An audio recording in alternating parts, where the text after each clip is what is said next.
Hi family, so I just gonna do a quick video today. I actually was doing some art. Let me show you. It's upside down, but you get the point. Yeah, but I have to cook, so I'm gonna be cooking today some chicken. I ain't sure how I can do that yet. Probably on the grill though, but I do a grilled chicken recipe for you guys later. I tried to do one the other day, but there were too many things about it that was experimental, so I'll be back with that recipe another time. But what I have here is a nice breadfruit. It had a little piece that had get hit, so I cut it off. And basically I'm going to be making breadfruit pie, which would be a good substitution for macaroni pie, because then you get all the fiber and the goodness of the breadfruit while still getting, you know, the cheesiness of macaroni pie. It's a good alternative for people that like to make macaroni pie all the time. I don't really eat a lot of cheese myself, but I know my children will love it. I could put it in the fridge and they can have it. So here we go. So I've got a breadfruit. Now if it was a whole breadfruit, I would have cut it.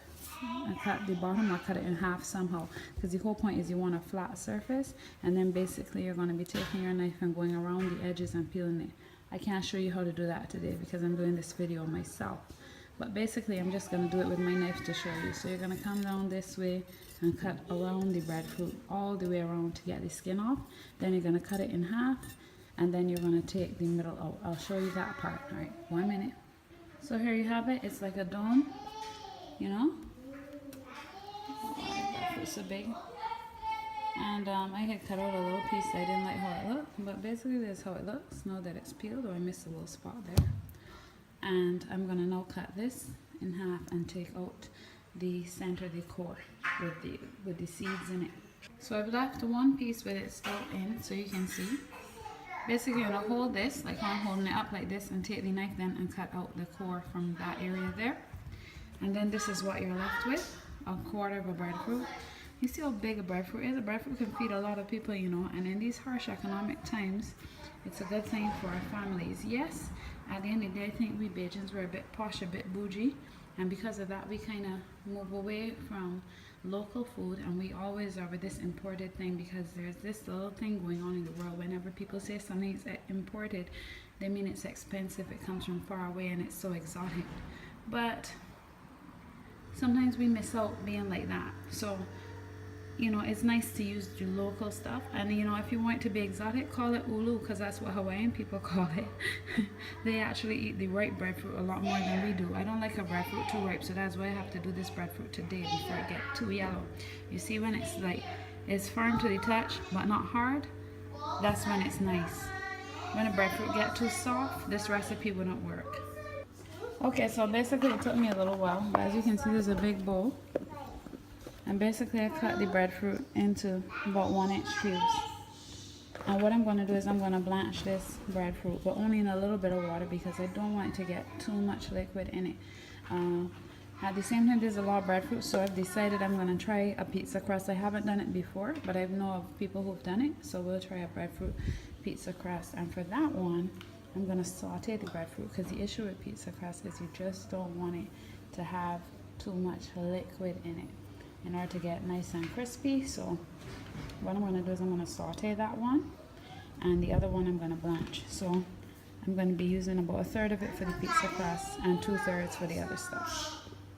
So in a pot now, a saucepan, I have just enough water to cover the breadfruit on one end, and in a frying pan I've got no water, just about 3 tablespoons of oil in the breadfruit. The reason why I'm not turning on the oil first is because this is not about color.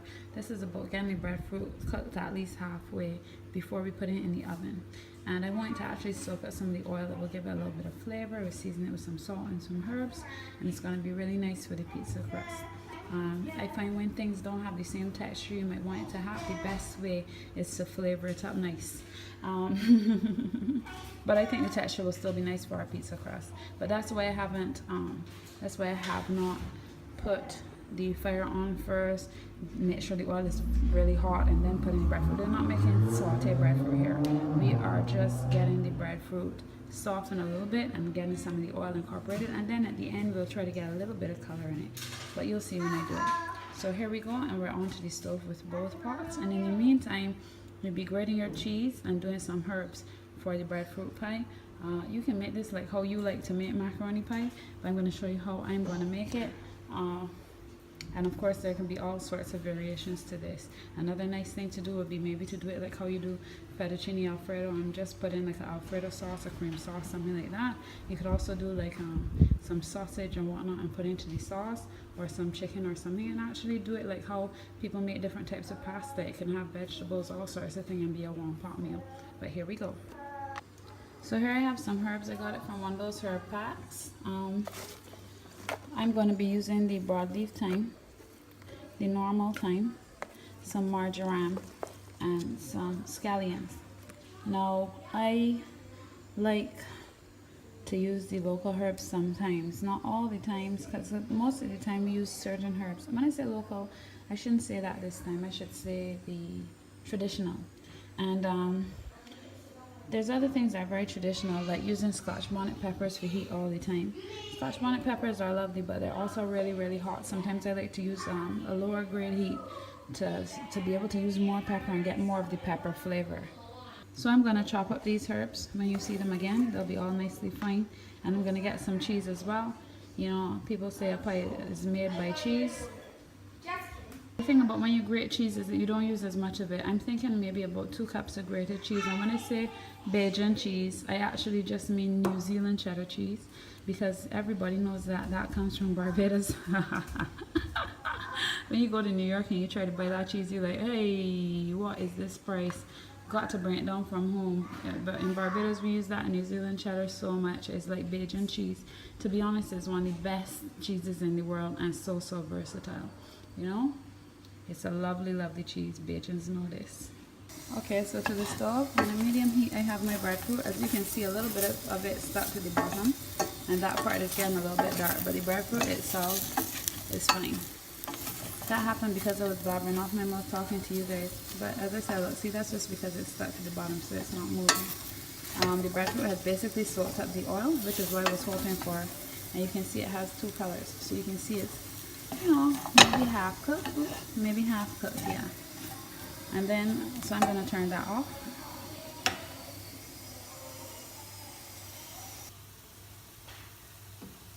And in the back as well, here I have the other breadfruit that I had in a little bit of water. That's about half cooked as well. So I turned that off. I'm going to save back the water in case I want to use it. It's always good to save vegetable waters of all types if you're cooking, because you might want gravy, and it would be better to use the vitamin water from the vegetables if you don't have stock already. So I'm going to save that water. So we finished with the 2 types of breadfruit for now. We're on to the cheese. Alright, so I've got about an 8-ounce piece of cheese here, maybe 7, but around there. And then I've got all my herbs chopped up. So I'm going to grate the cheese, mix it with the herbs. I got a little extra piece here to grate too. That little bit of cheese gave me a whole bunch of grated cheese, which is why grated cheese from the supermarket is a scam. You can just take the 2 minutes and grate the cheese yourself and get way more value for money. The other thing I'm going to do here is just take out some of these herbs before I mix the cheese with them, because remember, we're making a pizza crust. We don't want it to be too herby, you know, but you still want to have a little bit of the herbs, so I think that's good. And this is a rough chop of the herbs. I also picked the thyme. I just want to make a little disclaimer. You know, these videos are just me cooking at home when I have time, so they have to be kind of fast. If you need to learn how to pick thyme and things like that, like if you're not good at cooking at all, you might not be able to do these recipes right away. You might need a little bit of help or guidance, but you can always comment and I will try to help you if I could too. But at the end of the day, most people know how to grate cheese, pick thyme, that sort of thing. So these videos are not technique videos, they're just cooking. Okay? Similar to how sometimes you buy a cookbook and it has a very simple method. I'm just showing you how you can use the ingredients in creative ways, more so than trying to teach you how to cook if you don't already know. So there we go. Mixing this up. See? And this just makes it easier to evenly distribute everything when you start to mix it with the breadfruit, because you don't want to overmix the breadfruit because you don't want it to get too soft. Now last but not least, I've made a pepper sauce here. This has in chili peppers, green and red, and a little bit of turmeric, some onion, and lemon zest. I like lemon zest, not lime, lemon for pepper sauce. It just gives it a nice fragrance and a lot of character. And this pepper sauce is very mild, so I'm gonna generously put maybe 2 tablespoons or so in there. Now it's time to mix the breadfruit pie. So that breadfruit was not cooking for the full time to fully cook it, but it's almost cooked actually. I had it for about 10 minutes cooking. Basically now, just gonna gently mix this in. Then I'm gonna have to taste it for salt. And I saved the water like I had mentioned to you guys. I'm actually using my belly here to keep this bowl from moving. This one hand thing. Y'all slow me down, you know, but I appreciate the people who appreciate my food, so I don't mind. I just say so because I want to go and paint when I done this.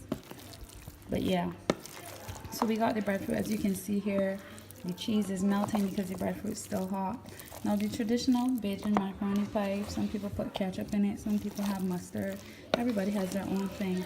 My thing is lots of fresh herbs in this one because I think that's what's going to give it the flavor. I'm not going to put any ketchup in here because this breadfruit was just almost too ripe for me. I know it's going to have a sweetness to it already. It doesn't need any more sweetness. And it already has pepper. The only thing though that this breadfruit needs a little bit of salt, but you have to put the salt last whenever a dish has in cheese, and that is because you might over salt it. So I did not boil the breadfruit with any salt. That's just a little side note there.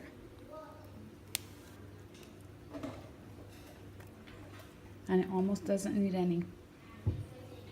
It's nice. What I'm going to do to make sure that it has enough liquid to bake up nicely, I'm just going to add about 3 tablespoons of liquid to this and salt it to taste.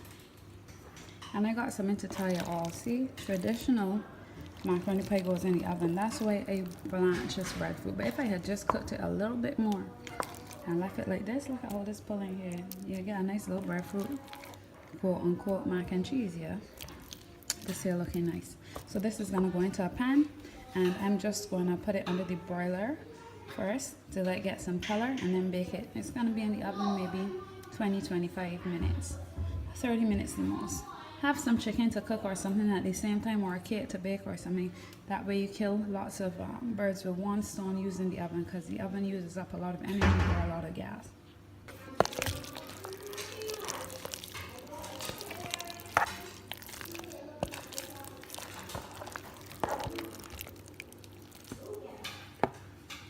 Okay, so here we have it ready for the oven. I just put a couple tablespoons of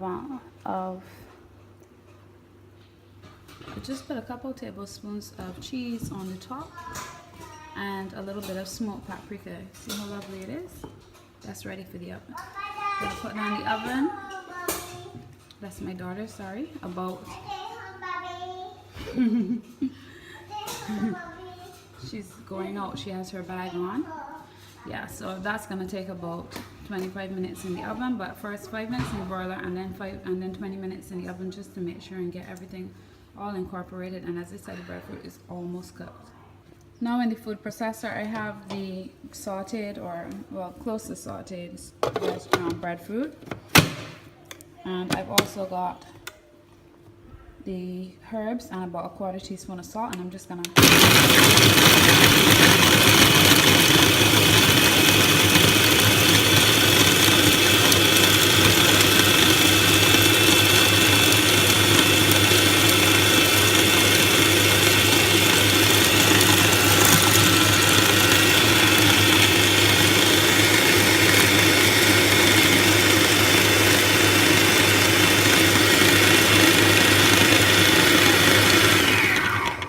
check it.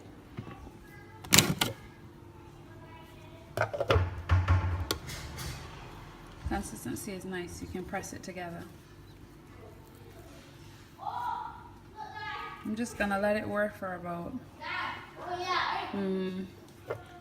30 more seconds or so, maybe less.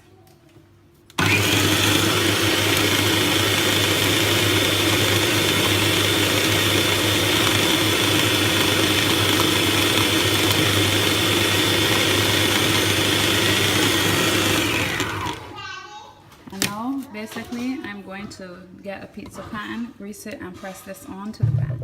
Show you when it's finished. Alright, so basically I just pressed this out onto a grease pan. My actual pizza pan has seen better days, so I did it on this pan, but a circular pan would help as well. And you can see from the size of my hand, I would say this is about maybe 11 inches or so across. So the edges are not exactly straight, but I like that because it will probably crisp up a little bit and give it a little bit more texture. And I'm just gonna put this in the oven with the breadfruit pie, which I have already boiled the top of.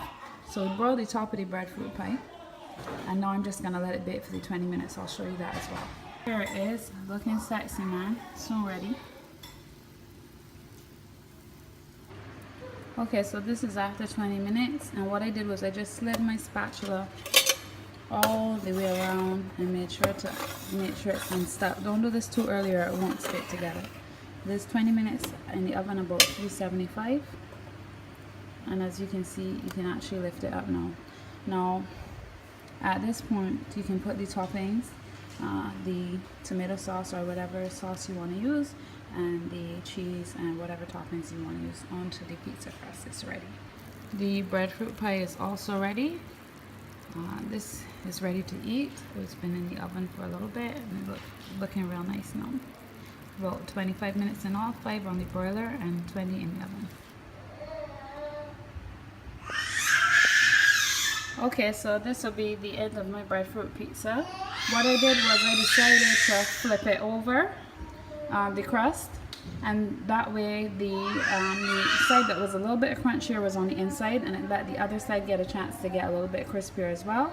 And then I put the sauce, cheese, and the toppings, and here we have it, looking pretty nice.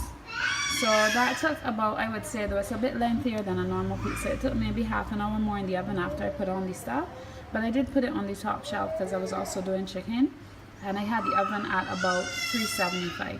So you know, you just have to play it by ear a little bit. That's how it is with cooking, really. People give you these specific things, but different things change. Like, different ovens are different.